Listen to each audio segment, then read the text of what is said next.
وبركاته. نحمده ونصلي ونسلم على رسوله الكريم أما بعد. Alhamdulillah jemaah salat subuh dimulakan Allah. Kita lanjut ngaji muzakarah fikih la hadratin Nabi Mustafa Muhammad sallallahu alaihi wasallam wa azwajihi wa dzurriyyatihi jami'an ikhwan bi wal mursalin syahada Syekhana Zurun Alhamdulillah syukur ila Ustaz Abdul Rahim al-Mughni wa ila Syekh Zainuddin al-Malibari Allahumma fi wa min fi darain al-Fatihah. A'udzu billahi minasy syaithanir rajim. Bismillahir rahmanir rahim. Alhamdulillahi rabbil alamin arrahmanir rahim. Maliki yaumiddin. Iyyaka na'budu wa iyyaka nasta'in. Ihdinas siratal mustaqim. Siratal ladzina an'amta 'alaihim ghairil maghdubi 'alaihim waladdallin. Bismillahirrahmanirrahim. Faslun fi zawalil mawani'i wa turuwiha. Fasal tentang hilangnya mani'. Mani' itu sesuatu yang menghalangi seseorang dari wajibnya sholat. Kemarin seperti syarat wajib sholat. Jadi ketika seseorang itu masih belum baligh, maka itu namanya mani'. Dia terhalang dari kewajiban sholat. Atau dia sudah dewasa tapi akalnya bermasalah, akalnya tidak sehat. Dia orang gila, maka itu namanya kegilaan, itu namanya mani'. Dia sesuatu yang mencegah dia dari kewajiban sholat. Nah sekarang ketika mani' atau pencegah itu hilang, atau ketika dia datang, bagaimana konsekuensinya? Ai binisbah li sihhati sholati wa wujubiha. Ini berkaitan dengan sahnya sholat dan kewajiban sholat. Lau zalatil mawani' al-madhkuratu. Kalau hilang mawani' atau hal-hal yang mencegah dari kewajiban sholat yang sudah disebutkan sebelumnya, yaitu berarti apa? Ka'an aslamal kafiru. Contoh yang pertama, mani' yang pertama adalah kafir. Orang yang kafir dia nggak wajib sholat. Kemudian kalau hilang kekafiran itu, dia masuk Islam, dia syahadat. Au balaghas sabiyyu awis sabiyatu. Termasuk mani' yang kedua, hal yang mencegah yang kedua, penghalang yang kedua adalah usia dini. Ketika anak itu sudah dewasa, maka pencegah itu, penghalang itu hilang. Au afaqal majnunu, atau orang yang gila itu sudah sadar. Awil mughma alaihi, atau orang yang pingsan sudah sadar lagi. Berarti hilang kan penghalangnya. Au tahuratil haidu awin nufasa, atau misalkan termasuk di antara penghalangnya orang tuh salat adalah haid dan nifas. Ketika yang haid sudah suci atau nifas sudah suci, waqad baqiya minal waqti qadru takbirati taharrum fa aktsar. Sedangkan ketika dia sadar, ketika penghalang itu hilang, ternyata masih ada waktu sholat seukuran takbiratul ihram. Tentunya maksudnya dengan ditambah dengan waktu yang cukup untuk toharah, untuk bersuci. Wajibat sholatu dzakal waqti, maka wajib mengerjakan sholat waktu itu, waktu ketika hilangnya penghalang itu. Bisyarti baqa'i salamati min tilkal mawani', dengan syarat dia kondisinya masih, maksudnya kondisinya senantiasa dalam keadaan tidak ada penghalang untuk kewajiban sholat. Qadra ma yas'u taharata wa sholata, seukuran waktu yang cukup untuk mengerjakan bertoharah dan sholat. Gambarnya begini, ada orang yang gila, kemudian di waktu jam 3 sore, tiba-tiba gilanya hilang, dia sadar. Berarti penghalang dia untuk mengerjakan sholat sudah hilang. Maka waktu itu dia langsung wajib mengerjakan sholat apa? Asar atau duhur? Sholat duhur. Sholat asar kan belum masuk. Itu masuk waktu sholat duhur. Dengan syarat masih ada waktu yang cukup untuk mengerjakan bersuci dan sholat, berwudu dan sholat. Jam 3, sedangkan asar masih jam setengah 4 misalkan. Masih ada waktu setengah jam, itu sudah cukup untuk mengerjakan bersuci dan sholat. Nah, kemudian kalau misalkan waktunya tidak cukup, maka tidak wajib. Kalau waktunya tidak cukup, maka nggak wajib. Sudah jam 3 lebih 25 menit. Nah, baru sadar dari gilanya. Maka cukup nggak tuh 5 menit untuk bersuci dan sholat? Itu kalau normalnya ya tidak cukup lah itu ya. Nah, dengan sholat yang khusyuk, kalau sholat cepet-cepetan ya cukup aja itu. Nah, tapi untuk normal 5 menit itu tidak cukup untuk, karena nanti kadang perlu buang air dan seterusnya, maka itu tidak mencukupi sehingga dia tidak wajib mengerjakan sholat zuhur itu. Sholat zuhur itu. Wa yajibu aydan fil adhar, dan wajib juga, sudah paham ya gambarannya ya. Begitu juga dengan mawani yang lain, sama seperti haid. Nah, ini penting diperhatikan untuk wanita-wanita, istri-istri, anak-anak perempuan. Begitu dia hilang haidnya, suci haidnya, kapan sucinya? Ketika kalau sucinya itu masih ada waktu sholat yang cukup untuk mengerjakan wudhu dan sholat, ada, karena dia mesti mandi dulu kan, mandi kemudian sholat, maka wajib mengerjakan sholat yang itu. Jadi nggak boleh ditunda-tunda. Jam 3 sore sudah suci, nanti aja sekalian asar. Lo nggak boleh. Waktu itu juga langsung, duhur itu juga langsung dia wajib mengerjakan sholat duhur. Nanti sekalian itu nggak boleh. Nah, ini penting untuk perempuan, dia mesti berkala, dicek terus ketika dia haid itu sudah terputus atau belum. Begitu juga dengan yang lain, anak ternyata tiba-tiba dia sudah dewasa, mungkin dia mimpi atau yang lainnya. Nah, begitu juga orang yang masuk Islam, maka dia langsung wajib mengerjakan sholat yang waktu itu. Bagaimana dia belum bisa? Ya semampunya.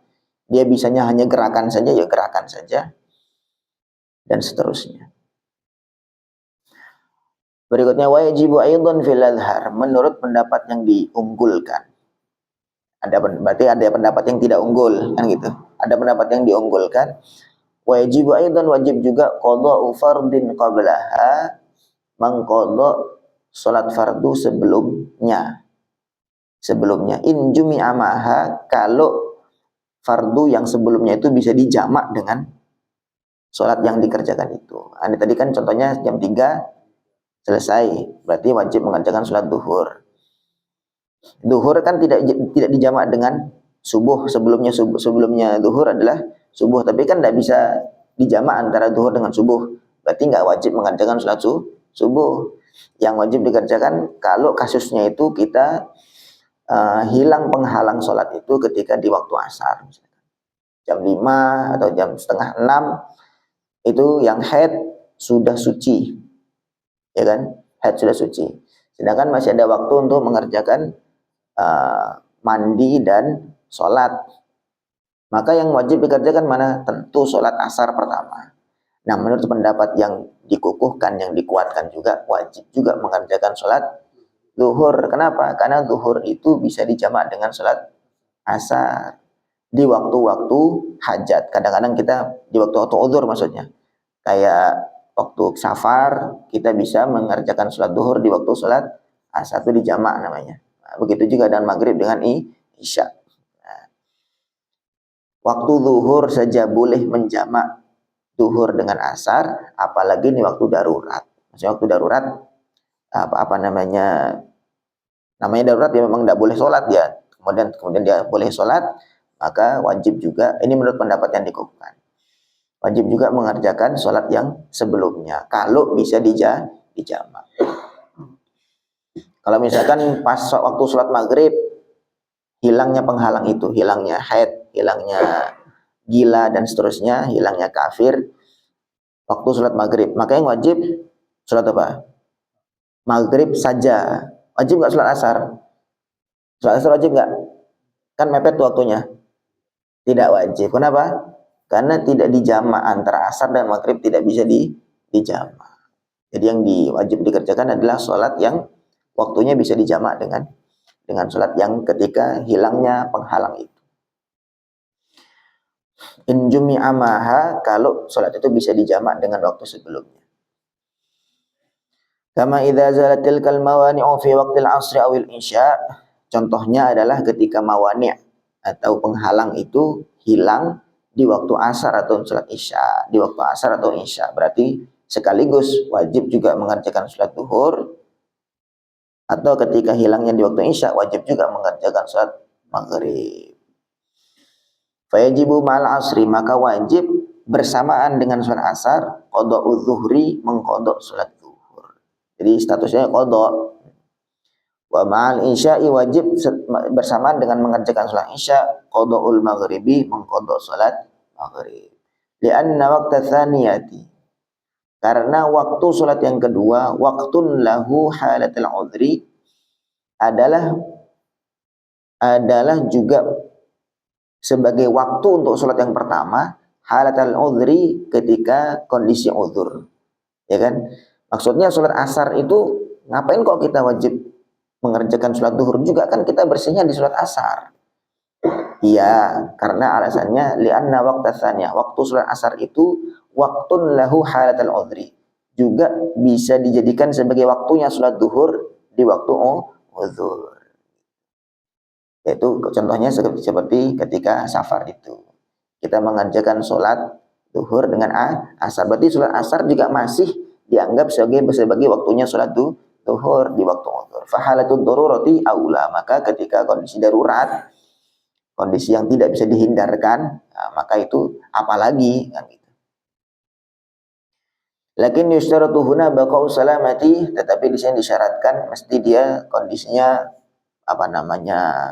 selamat atau bebas mintil kal mawani', dari penghalang tadi itu, qadra ma yas'u taharata wal fardhaini, seukuran untuk toharoh, bersuci dan melaksanakan 2 sholat fardu.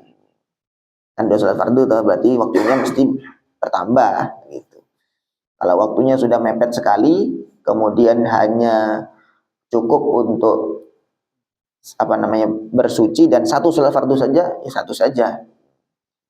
Tapi kalau misalkan cukup untuk mengerjakan 2 sholat fardu, yaitu dengan sholat yang sebelumnya, maka wajib juga mengerjakan sholat yang sebelumnya. Wallahu a'lam. Amma idza lam yabqa, adapun kalau misalkan dia tidak tersisa min waktiha, waktu sholat itu, qadru taharrumin aula, qadru taharrumin, seukuran takbiratul ihram, sudah enggak dapat nih takbiratul ihram doang, enggak dapat nih, cuman bersuci saja.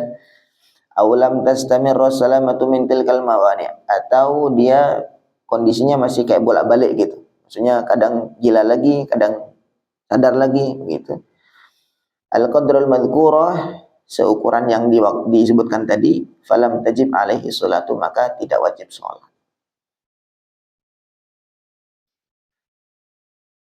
Sekarang sebaliknya, tadi kan kondisinya ketika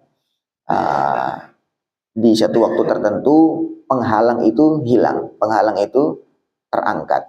Nah, sekarang kalau tiba-tiba datang, walau tara'a wahidun minha, sekarang kalau salah satu dari penghalang itu datang, kan hadat, contohnya seperti wanita haid, au nafisat, atau dia nifas, au junna, atau seseorang jadi gila, au ugmi alaihi, atau dia pingsan, awal waktu, di awal waktu sholat, au athna'ahu, atau di tengah-tengah waktu sholat, wastaghraqal mani'u baqiyahu, kemudian mani' atau penghalang sholat tadi itu menyeluruh waktu sholat.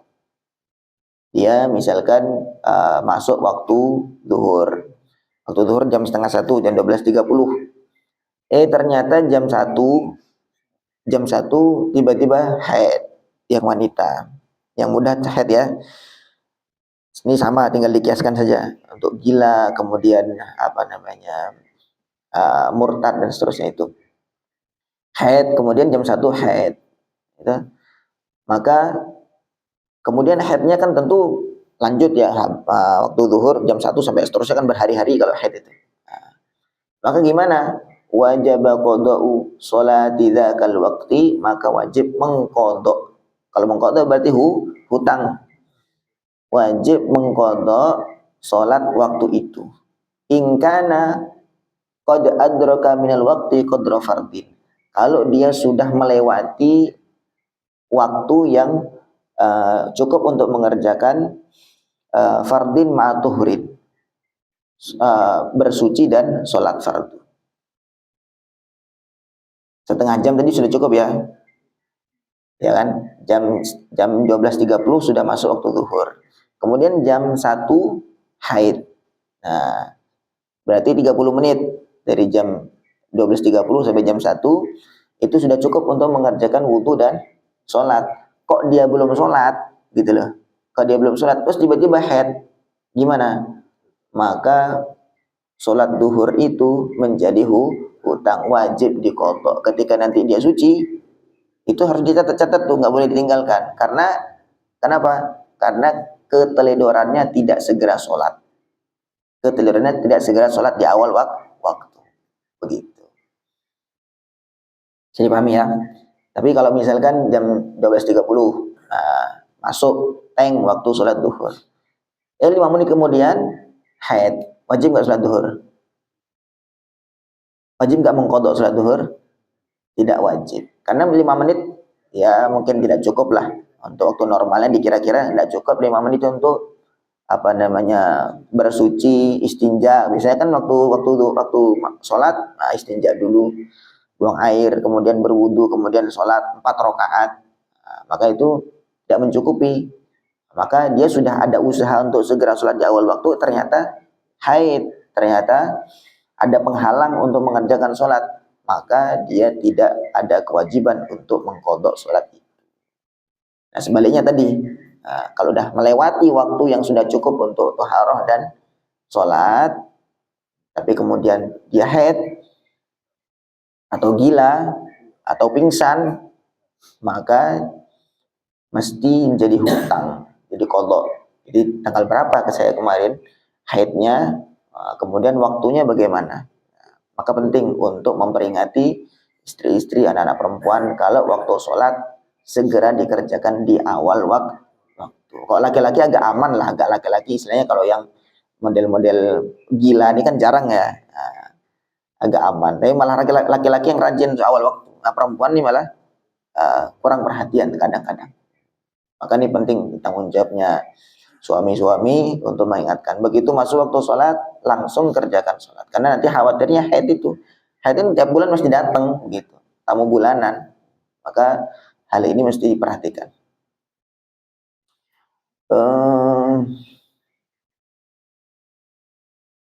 Fa'ilam yudri qadra dzalika. Tapi kalau dia tidak menemukan waktu yang tak cukup tadi itu, lam yajib alaihil qadha, maka dia tidak wajib mengqadha sholat itu. Waktunya baru lewat 5 menit. Baru masih wudu, ternyata keluar darahnya. Maka dia nggak wajib qadha sholat duhur itu. Begitu juga dengan sholat-sholat yang lain. Li'adami tamakkunihi min fi'lihi, karena ya walaupun 5 menit ya nggak mungkin dia mengerjakan bersuci dan sholat. Nggak cukup. Maka tidak wajib untuk mengqadha sholat itu. Karena dia sudah ada usaha untuk mengerjakan di awal waktu.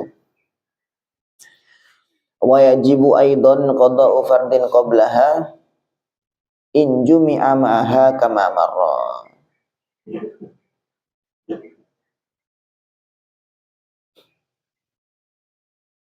Wallahu a'lam. Sampai di sini paham ya? Bisa dipahami ya. Ini tentang datangnya mani'. Mani' itu artinya penghalang atau hilangnya. Jadi kapan datang, kapan hilang, itu nanti ada kaitannya. Kalau misalkan dia hilang di akhir waktu sholat, kemudian masih ada waktu yang cukup untuk mengerjakan bersuci dan sholat, maka sholat itu wajib dikerjakan. Karena sudah hilang, maka dia wajib sholat. Kemudian segera waktu itu, tidak boleh menunda, nanti sekalian sholat asar. Nanti sekalian. Dan ditambah lagi, wajib mengqadha sholat yang sebelumnya, kalau bisa dijamak. Begitu juga sekarang sebaliknya, kalau misalkan datang penghalang itu, penghalang itu datang. Contohnya haid lah yang mudah tadi itu. Di awal waktu atau tengah-tengah waktu, maka kalau sudah melewati waktu yang cukup untuk bersuci dan sholat, maka wajib mengqadha sholat itu. Kapan mengqadhanya? Ya nanti waktu suci. Waktu udah selesai haidnya ya mengqadhanya waktu itu. Dan juga wajib mengqadha sholat setelahnya. Karena apa? Waktu sholat duhur itu juga bisa dikatakan sebagai waktu sholat asar ketika uzur. Jadi paham ya? Kayak tadi sama, kalau kita hilang di waktu hilang penghalang itu di waktu sholat yang kedua, waktu duhur dengan asar misalkan, maka wajib juga mengqadha sholat duhur. Kalau sekarang di waktu sholat duhur tiba-tiba haid, kemudian ada waktu yang cukup untuk mengerjakan sholat dan bersuci dan sholat, maka wajib mengqadha. Ini jadi hutang nih waktu sholat duhur karena sudah dia tinggalkan, maksudnya dia molor ya, teledor, tidak mengerjakan di awal waktu. Nah, kalau teledornya itu cukup untuk mengerjakan bersuci dan dua sholat fardu, maka wajib juga mengerjakan sholat asar. Kenapa? Karena sholat asar juga bisa dijamak di waktu duhur kan gitu. Nah, itu kaitannya begitu. Wallahu alam. Sekarang satu lagi, faslun fi hukmi tariki shalah, hukumnya orang yang meninggalkan sholat. Gimana orang meninggalkan sholat itu? Wa idza tarakaha man wajabat alaihi sholat.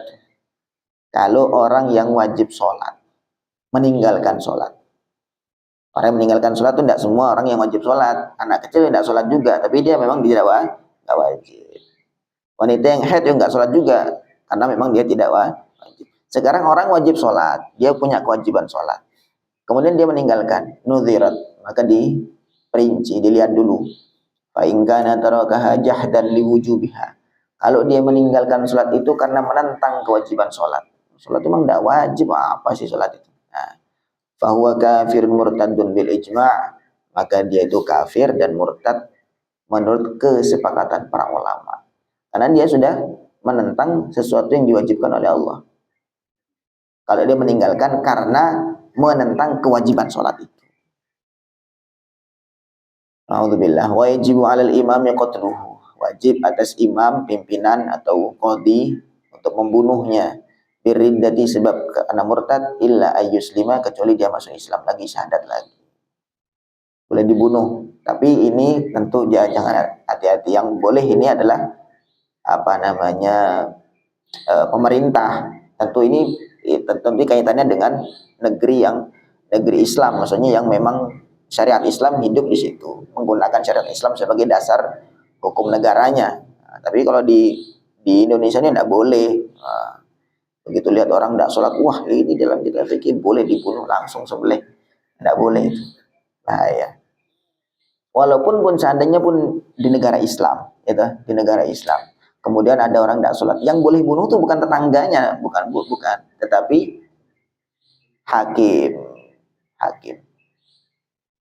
Alal imam, bahwa bahasanya di sini wajibu alal imam, pimpinan wilayah itu wajib membunuhnya, atau istilahnya yang memerangi lah. Mesti ditegur dulu, kalau tidak mau baru disikat. Tidak boleh tetangganya, tidak boleh temannya, tidak boleh. Ini kadang-kadang penyampaian yang kurang tepat, atau penangkapan yang kurang tepat, begitu dengar, wah ini halal darahnya ini, na'udzubillah, tidak boleh. Ini hukum secara fikih ya. Tapi kita jangan menjadi hakim. Jangan menjadi hakim. Ada orang tanya kepada ulama, gimana hukumnya orang yang tidak sholat? Maka dia bilang, kamu tuh jangan jadi hakim. Kamu jangan jadi hakim. Jangan tanya begitu, tapi kamu pegang tangannya, kamu bisiki dia, ayo kita sholat sama-sama. Nah begitu. Jadilah da'i, jadi orang yang mengajak, bukannya menghukumi. Bagaimana hukumnya itu? Bagaimana hukumnya ini? Bukan. Tapi kita da'i, kita mengajak. Pegang tangannya dengan lembut, kita ajak sama-sama sholat. Nah, itu baru orang Islam yang sejati. Bukan senang melihat orang dibunuh. Ini tidak benar malah itu. Wa yatarattabu alaihi, dan kemudian ada berkelanjutan alaihi atasnya ahkamul murtadin, hukum-hukum orang murtad. Ai fala yughsalu, maka dia tidak boleh dimandikan, wala yusalla alaihi, enggak boleh disolati juga, wala yudfanu fi maqabiril muslimin, tidak boleh dikubur di perkuburan orang Islam. Walaupun di KTP-nya masih Islam. Ini ekstrim ya. Nah, ini secara fikih, Qala an-Nawawi fil Majmu'. Imam Nawawi mengatakan dalam kitab Majmu', hadza idza kana nasya fi bainal muslimin. Kondisi ini kayak ekstrim tadi, begitu dia meninggalkan sholat karena, ingat, karenanya itu mengingkari atau dia menentang kewajiban sholat, dan dia kondisinya hidup di lingkungan orang-orang Islam semua, lingkungannya semua orang sholat semua, orang taat semua, kok kemudian dia tidak sholat karena menentang kewajiban sholat, ya wajib disikat dan dihabisi. Fa'amma man kana qaribal ahdi fil Islam. Adapun orang yang mungkin baru masuk Islam, baru dia masuk Islam, au nasya'a bi badiyatin ba'idah, atau dia hidup di kampung pedalaman sana, di Amazon sana, atau di mana, di Afrika dan terus segala macam, ba'idatin anil muslimin, yang jauh dari lingkungan orang Islam. Tidak kenal dia itu apa namanya, suasana salat jamaah begitu, maka bihaitsu yajuzu ayyakhfa alaihi wujubuha, sekiranya orang-orang demikian tuh nggak begitu tahu tentang kewajiban sholat, itu fala yakfuru bi mujarradil jahdi, maka dia tidak kufur hanya dengan karena mengingkari kewajiban sholat. Ya mungkin karena kondisinya dia baru masuk Islam, atau karena tadi itu ketidaktahuannya, dia tinggal di pedalaman yang sangat jauh di sana di tengah hutan, kemudian dia mengingkari kewajiban sholat, maka ini tidak serta-merta langsung harus dibunuh. Bal nu'arifuhu wujubaha, maka pertama kita mesti kasih tahu tentang kewajiban sholat. Nah, ini makanya kewajibannya begitu.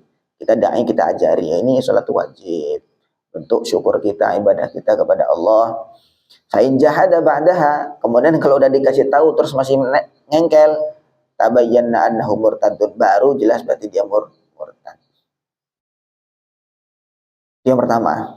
Yang kedua, wa in kana tarakaha kaslan, kalau dia meninggalkan sholat itu karena malas, au tahawunan ma'atiqadi wujubiha, atau dia memang ya meremehkan tetapi tetap meyakini kewajiban sholat, fahuwa la yakfuru, maka dia tidak kafir. Walakin ya'thamu, tetapi dia dosa. Wa yajibu 'alal imami, dan wajib atas imam atau pimpinan wilayah, qatluhu, membunuhnya, in asarra ala tarkiha, kalau dia terus-terusan meninggalkan sholat. Bian akhrajaha an waqti jam'in laha, sekiranya dia ya pokoknya nggak pernah sholat sampai kapanpun, ya jadi nggak diganti sholatnya maksudnya.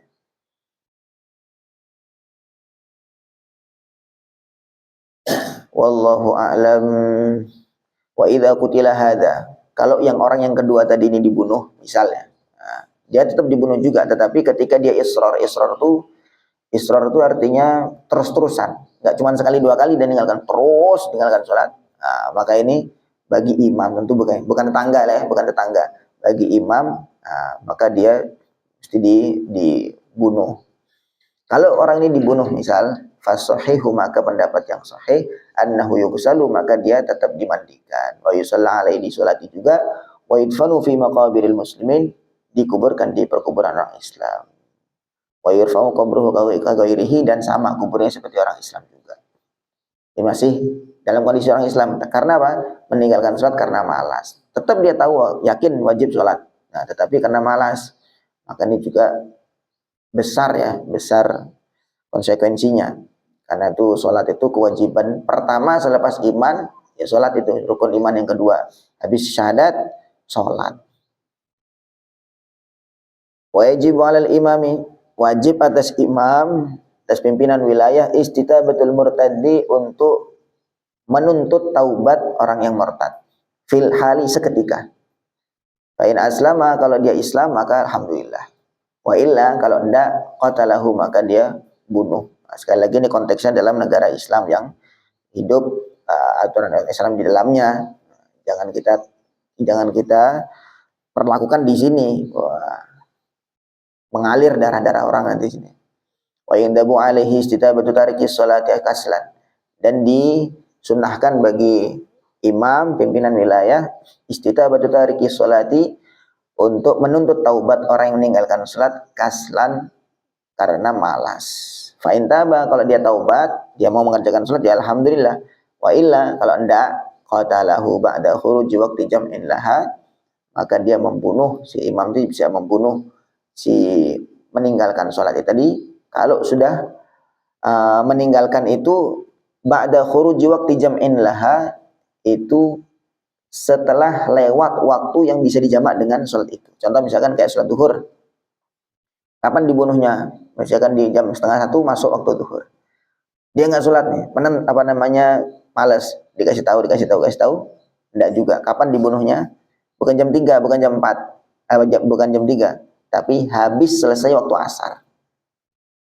Karena waktu asar bisa dijamak dengan sholat zuhur tadi itu. Karena istilahnya kalau dia mengerjakan zuhur di waktu asar, ya itu masih dianggap oke lah istilah, karena sholat waktu asar juga dianggap sebagai waktunya tuh waktu zuhur di waktu-waktu uzur.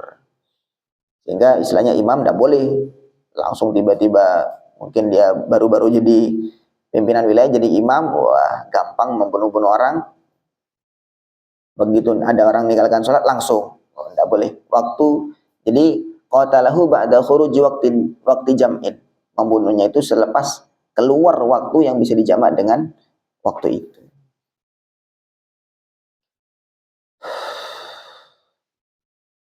Wallahu a'lam. Segini dulu. Ada yang bertanya mungkin? Sedikit ya. Enggak. Fikih yang tadi itu masih relevan nggak?